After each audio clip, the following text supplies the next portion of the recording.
పచ్చిమిర్చి కూడా ఇట్లా చీల్చి మీకు ఎంత అవసరమో అంత వేసుకోవచ్చండి.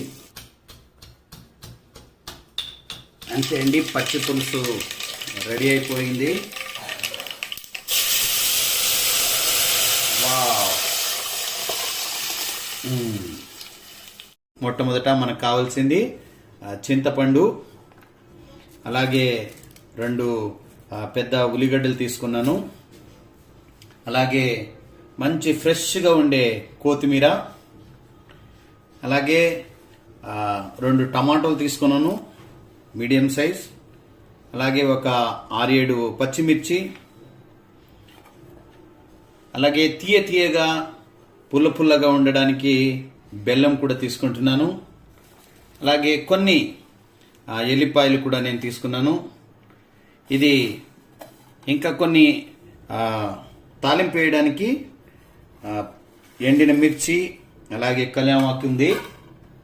ఈ సమయంలో దీన్ని తయారు చేసుకునే విధానాన్ని మనం ఇప్పుడు చూద్దాం. ఈ పొయ్యి వెలిగించుకొని మనము ఉన్న ఈ టమాటాలు ఏదైతే ఉన్నాయో ఎర్రగా మంచి టమాటాలు కడిగి శుభ్రంగా ఇట్లా పెట్టుకుంటే, చూడండి ఇట్లా కూడా పెట్టుకోవచ్చు. పెట్టుకొని ఈ టమాటాను మనము కొద్దిగా కాల్చుకోవాలి. వావ్, చటపటలాడుతున్నాయి. చూడండి, కొంతమందికి కారం ఎక్కువ తింటారు, కొంతమంది తక్కువ తింటారు. మీకు నచ్చిన విధంగా మీరు చేసుకోవచ్చు. కొన్నిసార్లు ఈ మిర్చి అందులో ఏరు నింపుకొని చట్పట్టంటాయి. ఇట్లా మీరు వాటికి కొద్దిగా ఇట్లా హోల్ పెట్టినట్లయితే ఇంకా బాగుంటుంది. కంటికి కానీ దేనికి కూడా మీకు ప్రాబ్లం లేకుండా మంచిగా వేడి అవుతున్నాయి.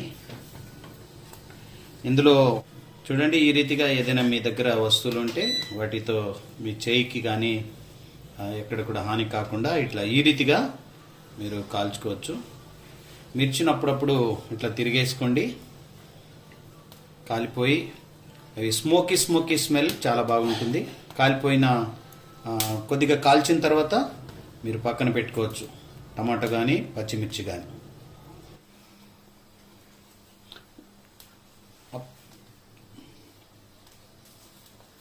అయిపోయిందండి. ఈ విధంగా మనము పిసికి మంచిగా దీంట్లో ఉండే రసమును తీసుకోవాలి. మరి చింతపండు రసము పుల్లగా తీయగా చాలా రుచికరంగా ఉంటుంది. సాంబార్లు కావచ్చు, రసంలు కావచ్చు. మరి చింతపండు వేయకుంటే దానికి రుచి కూడా రాదు. కాబట్టి పచ్చి పులుసుకు కొద్దిగా చింతపండు ఎక్కువ పడుతుందండి. పాత్ర తీసుకొని ఈ పాత్రలో ఇట్లా ఉడబోసుకుంటే అలా నీళ్ళు వేసుకొని ఫ్రెష్గా మనకు చింతపండు రసం మళ్ళీ నీళ్ళు తీసుకొని ఇంకొకసారి మనము దీన్ని పిండుకోవచ్చు. టమాటాలు ఇందులో వేసుకోండి. మరి ఈ సన్నగా తరిగిన ఉల్లిపాయలు ఉన్నాయి కదా, ఇవి కూడా ఇందులో వేసుకోండి. అలాగే ఇక్కడున్న బెల్లము మనం ఫస్ట్ తీసుకున్నాం కదా, ఆ బెల్లం కూడా ఇందులో వేసుకోండి. కాల్చిన పచ్చిమిర్చిని కూడా మనము ఈ రీతిగా కొద్దిగా తుంచి లోపల వేసేయాలి. మనము వీటన్నిటిని కూడా మంచిగా పిసకాలి. పిసికిన తర్వాత ఇందులో ఉండే కారము, రుచి చాలా మంచిగా మనకు రుచికరంగా ఉంటుంది. అలాగే ఈ కొత్తిమీర ఏదైతే ఉంది చూడండి, ఈ కొత్తిమీర కూడా ఇందులో వేస్తున్నాను. మరి ఈ రీతిగా చాకుతో కానీ కత్తెరతో కానీ చిన్నగా కట్ చేసి ఇందులో వేసుకోండి. వావ్, కొత్తిమీర వాసన ఎంత గుమ్మలాడుతుందో. దీనిపైన పొట్టు తీసిన ఈ ఎల్లిపాయలు ఏదైతే ఉన్నాయో ఇందులో వేసి, మీ దగ్గర ఏదైనా ఇట్లా దంచుకోవడానికి ఉంటే ఇట్లా కచ్చాపచ్చగా దంచుకోండి. కచ్చాపచ్చగా దంచుకున్న ఎల్లిపాయ ఇది మొత్తం తీసి ఈ పచ్చి పులుసు రసం ఏదైతే మనం తయారు చేస్తున్నామో ఇందులో వేయండి. ఇప్పుడు వీటన్నిటినీ ఒకసారి మంచిగా మనము పిసికి మంచి పచ్చి పులుసు తయారు చేయడానికి ఒక 5-10 నిమిషాలు మరి సమయం పడుతుందండి. ఇది ఎక్కువ సమయం పట్టదు. మనకు కూరగాయలు ఏమైనా లేనప్పుడు, నోరు సప్పగైనప్పుడు పుల్ల పుల్లగా తీయగా తినాలనిపించినప్పుడు ఎప్పుడంటే అప్పుడు చేసుకోవడానికి చాలా ఒక మంచి వంట ఇది. నాకైతే ఇప్పుడే నోరు ఊరించి మరి తినాలనిపిస్తుంది. వావ్, చూసారా? ఇదంతా కూడా అన్నీ కూడా శుభ్రంగా మంచిగా పిసకాలి. దీనికి సరిపడే ఉప్పు వేసుకొని ఇక తాలింపు వేసుకోవచ్చు. చూడండి, దీనికి రుచికి సరిపడే సాల్ట్ వేస్తున్నాను. మరి ఈ కలర్ ఏదైతే ఉందో కొద్దిగా నచ్చకపోతే కొద్దిగా పసుపు వేసుకోవచ్చు. నచ్చిన వాళ్ళు వేసుకోవచ్చు, నచ్చకపోతే దాన్ని స్కిప్ చేయండి. నేనైతే కొద్దిగా పసుపు వేస్తే కలర్ఫుల్గా ఉంటుందని పసుపు కూడా వేసుకుంటున్నాను పచ్చి పులుసుకు. వావ్, సూపర్ ఉంది. ఇప్పుడు ఇది రెడీగా ఉందండి. కొద్దిగా ఇంత వాటర్ పడుతుంది ఇందులో, మీరు టేస్ట్ చూసి వాటర్ వేసుకోవచ్చు అండి. కళ్యామాకు, అలాగే ఆవాలు, జీలకర్ర. ఇప్పుడు తాలింపు వేసుకుంటున్నాం.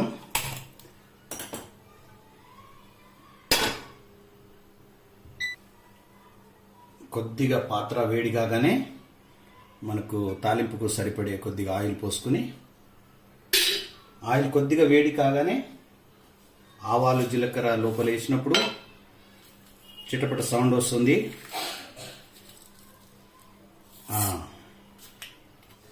ఆవాలు జీలకర్ర ఈ రీతిగా చటపటలాడిన తర్వాత ఇందులో మనం తీసుకున్న కళ్యామాకు ఉంది కదా, కళ్యామాకు కొద్దిగా వేయాలి. అలాగే మిర్చి, ఎండిన మిర్చి వేసుకోవచ్చు. ఒకవేళ లేని పక్షంగా మీరు పచ్చిమిర్చి కూడా ఇట్లా చీల్చి మీకు ఎంత అవసరమో అంత వేసుకోవచ్చండి.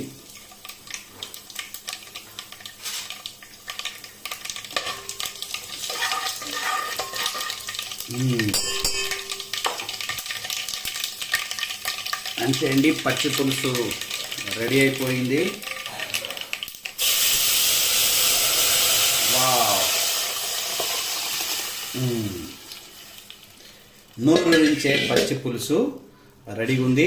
దీన్ని మనం అన్నం మీద లేకపోతే వేరే మనము దీన్ని యూజ్ చేయడానికి మీకు నచ్చిన డిష్తో మీరు యూజ్ చేసుకోవచ్చండి. ఇది తాజాగా 5-10 నిమిషాల్లో రెడీ అయిపోయింది. నోరూరించే పచ్చి పులుసును తినడానికి నేనైతే రెడీగా ఉన్నాను. వంటకాలు మేము చేసి మరి ఇందులో మేము పెట్టాలంటే, అప్లోడ్ చేయాలంటే మా ఛానల్ను సబ్స్క్రైబ్ చేయండి, షేర్ చేయండి. మరి దీంట్లో ఏమైనా కామెంట్స్ చేయాలంటే కూడా మీరు కామెంట్స్ చేయొచ్చు. Thank you very much.